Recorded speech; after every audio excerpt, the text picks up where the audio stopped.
All right, guys, so for this one, I'm in Adobe Premiere Pro. I brought the clips in. All I did was hit new, and then I brought the clips in and I dragged and dropped them. As you can see, I only put one little transition right here. That was a film dissolve. That was in my effects panel over here. And it was under video transitions and under dissolve. And then I left click, held, I drag and drop. And then what you can do, what's really cool is I can zoom in on this timeline like that. I can then click that transition. I can go to editing, and right here, I click it again until it pulls up, and I can set where I want that transition to start, end, or center, and then I can drag the slider right here, which is really helpful for the duration of it. So this is what it looks like. Turned out nice, guys. Okay, so as you can see right here, I am on a timeline because this client does want this for long format for YouTube. So I already went through and just kind of like put all my cuts on here. And if I want to auto color this, guys, what a really cool way in Premiere is you can hit color. You can have the one, this is only going to affect this one clip.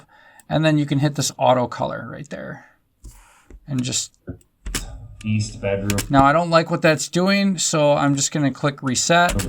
And instead, I might just bring up the exposure, but I'm going to watch these blacks right here. And then I can play with the shadows to kind of eliminate that a little bit.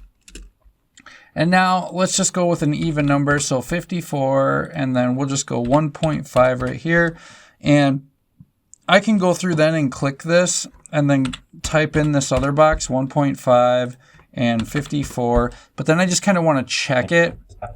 The gold handles here. These two new windows are... That's so the exposure is too high right here. So I might just do like 0.6, right? Of exposure. And let's just see what that's...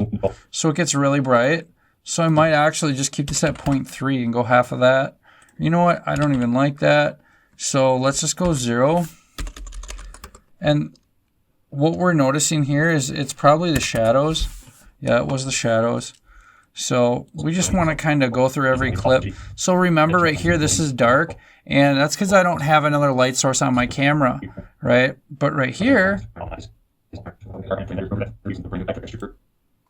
I might just want to, right about here where the light switches, that is a huge switch. So I actually might just want to dial this back to 0, right? Now it might be dark. I could just like right where it's like transitions, I could hit an extra cut right here with a C on the keyboard, and then I could just bump shadows up a little bit. With a brand new light fixture and carpet that can... And then just go back here and put this at 0. So, you know, it's kind of just, you know, you're playing around with it.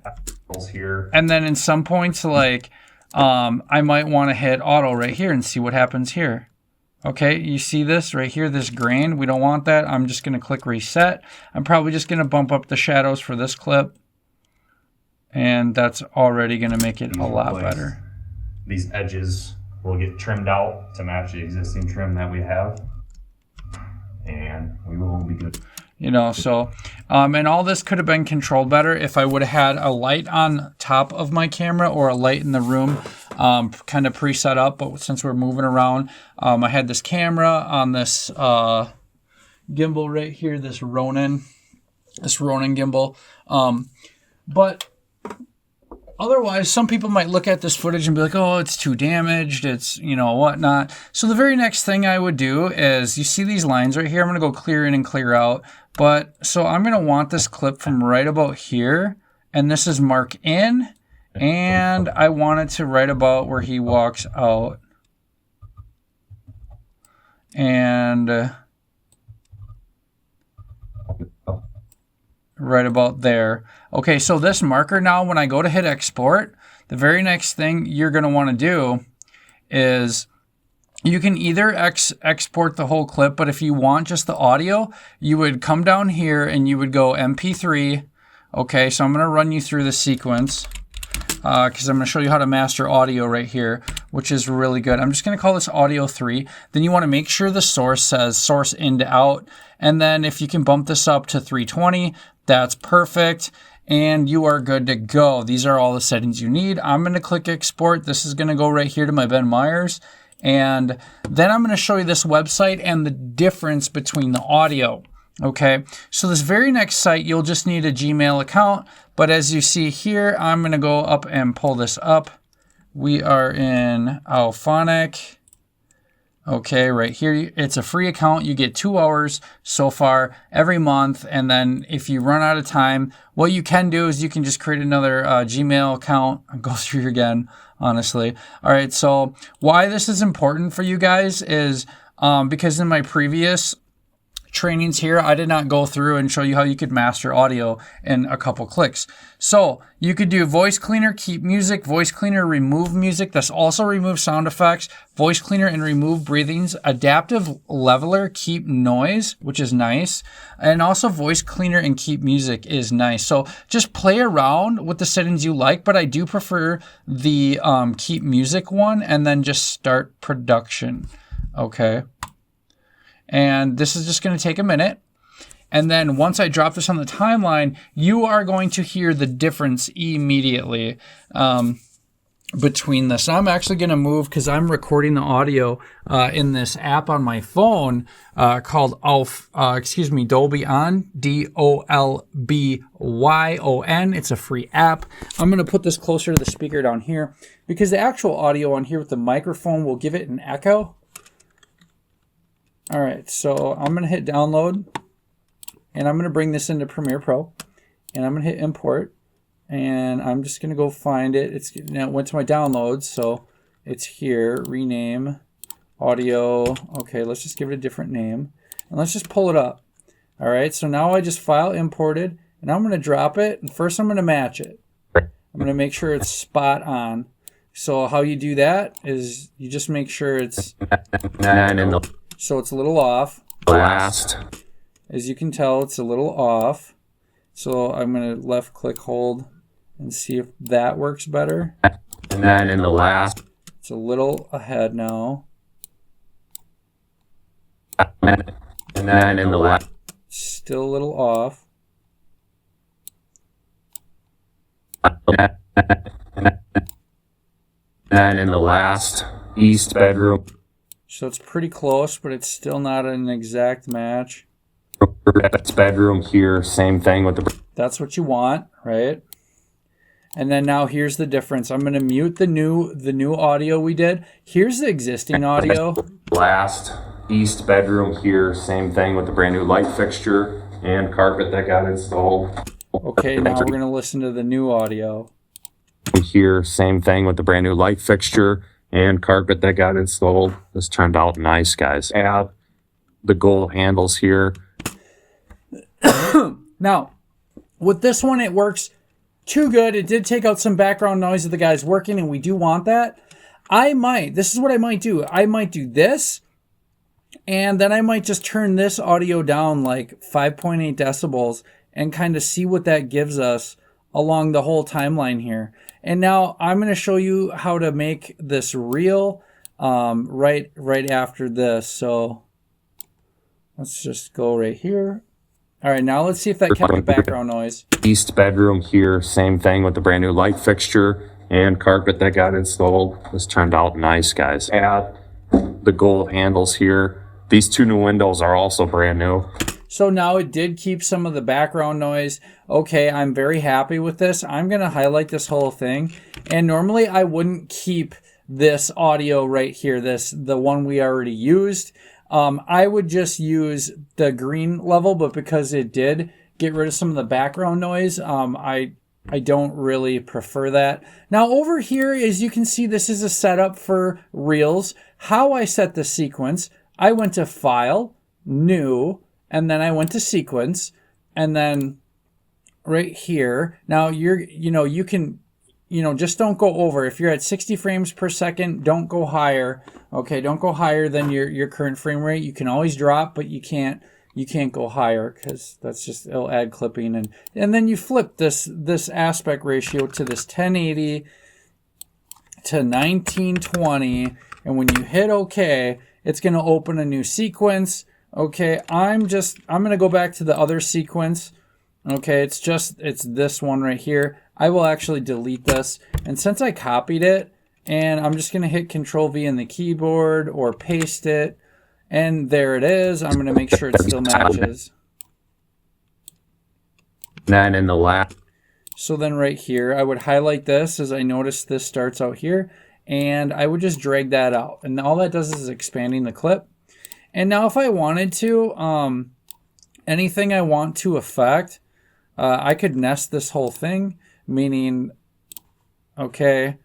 So now what we're doing is we're telling Premiere Pro, hey, affect everything on this layer together. So when I highlight this whole video clip and I expand it, I don't have to move every little clip and make East those bedroom edits. here, same thing with the brand new light fixture and carpet that got installed. This turned out nice, guys. Add the gold handles here. These two new windows are also brand new. These two were broken, so we had to get these replaced. These edges will get trimmed out to match the existing trim that we have, and we will be good to go. And that's it. So now if I wanted to put any quick effects or any sound effects, I would just file to import. Let me just show you real quick. If I wanted to do, like, let's say if this was more of like a YouTube type production and I wanted more sound effects, I could do this in here, or I could add sound effects in CapCut, right? But since I like the transitions, I'm just going to show you how it would be done here. Because CapCut's generally, it's pretty easy for people to, a little bit easier than Premiere Pro, but I just want to show you guys. All right, so basic swish in, I'll drop that under, I'll zoom in, and I'll hit C on the keyboard for the razor tool, or this razor tool that I'm using is right here. It's this razor tool. But now I have the sound effect. And in the right, and if I want, I can turn this up by hitting the bar and turning that up. 4.1 decibels. And in the that causes attention. And a good rule of thumb for your audio limiter, as you can see this audio, hold on here. We want to keep and this in the level. last east bedroom here. We want to keep this between, good rule of thumb is -12 and -6, and we're a little high Same right thing now. with the brand new light. So we're a little high right now. And what I want to do is I just want to bring this down a couple decibels. So let's just try 2. Fixture and carpet that got And I'm going to still want to bring it down to 4. installed. This turned out nice, guys. Add That'll be perfect. the gold handles here. These two new windows. Now, if I wanted to add a transition in here, now you can download transitions from like Envato Elements. That is a paid site, but otherwise they have some stationary ones here, but they got a lot of really good ones as well over at on CapCut. So right here, I'm going to do, I drop that transition, and as you can see, when I click into it and I go to editing up here, and then I click on it again, it pops up over here, and you need to see this effects controls to see this, or it won't pop up. I can set the duration, right? And now let's see what it looks like here. And in the last. Okay, so it's there, but Premiere is just having a hard time playing it back. And in the last. You know, I bet you if I render the selection here, and in the last. okay, it won't do it. If I just render into out, it'll probably show it then. It's probably just take a minute. Got a pretty quick computer, so. But yeah, this is all pretty necessary here. Coming in here to the other. Hold on, let's go here. And it's helping me show you guys how to get way better audio as well. All right, guys, so here's my project. If I want to use these markers, I can just tell it exactly what to export, and I don't have to hunt through the timeline when I go to export. And I can zoom in and just make sure that these are at the full end here. See that they're right there. That says it's lined up. Okay. Now when I go to hit export, Premiere will bring in everything. All right, so H.264 is what you want. All right, So for this, 12 right here. You can go VBR bandpass 1 or 2 if you want better quality, or more of a static. You could use CBR and just go 15 or something. File difference, obviously, I don't want to go too low here in effect quality. And I don't need to go too high either, because, I mean, that's going to make the file size bigger. All right, but right around anywhere from 10 to 12, VBR bandpass 1 is fine. Audio, AAC, 48,000 hertz, 320 right here. All right, and we're just going to call this Windows. It's kind of what he was talking about. And we're going to hit export. This is the file where it's going to go right here. All right. So then after this, guys, we will bring it right into CapCut. And I will show you some of the coolest templates that are going to already put the transitions and effects on stuff. And then we only have to do, if we want to do like a two-tone color change to, like, you know, make it stand out. This client has a, all right, we can close that, make sure we save it. Sure, yes.